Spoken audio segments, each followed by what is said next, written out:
မင်္ဂလာပါခေါက်ယောဂရှိသူတွေဟာပဲပင်ပေါက်စားလို့ရလားမရဘူးလားဆိုတာဗဟုသုတအဖြစ်ပြပေးသွားပါမယ်ရှင်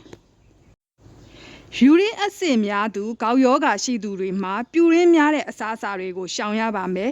ပဲကပြူရင်းများတဲ့အစားအစာတွေမှာပါပါတယ်ဒါကြောင့်ပဲပင်ပေါက်ကလည်းပဲကနေအပင်ဖောက်တာဆိုတော့သူလည်းပြူရင်းဓာတ်များမယ်လို့ထင်ကြပါတယ်အမှန်တော့ပဲပင်ပေါက်မှာပါတဲ့ပြူရင်းဓာတ်ကအတော်နည်းပါတယ်ပြောရရင်ယူရစ်အက်ဆစ်မတက်စေနိုင်ပါဘူး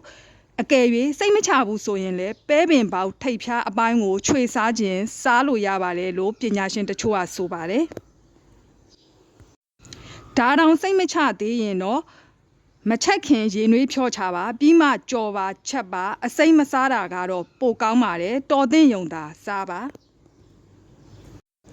ပဲပင်ပေါက်မှာကယ်လိုရီကာဘိုဟိုက်ဒရိတ်အသားဓာတ်အဆီဓာတ်အမြင့်ဓာတ်ဆိုဒီယမ်ပိုတက်ဆီယမ်နဲ့တခြားဗီတာမင်သတ္တုဓာတ်တွေပါပါတယ်စီးချိုသမားများလည်းစားလို့ရပါတယ်ပဲတီချင်းလိုမျိုးတော့မစားသင့်ပါသွေးတိုးသမားများလည်းစားလို့ရပါတယ်ပဲတီချင်းလိုမျိုးတော့မစားသင့်ပါပိုတက်ဆီယမ်ဓာတ်အနည်းငယ်ပဲပါတဲ့အတွက်ကြောက်ကက်ယောဂရှင်များလည်းအနည်းအကျဉ်းစားလို့ရပါတယ်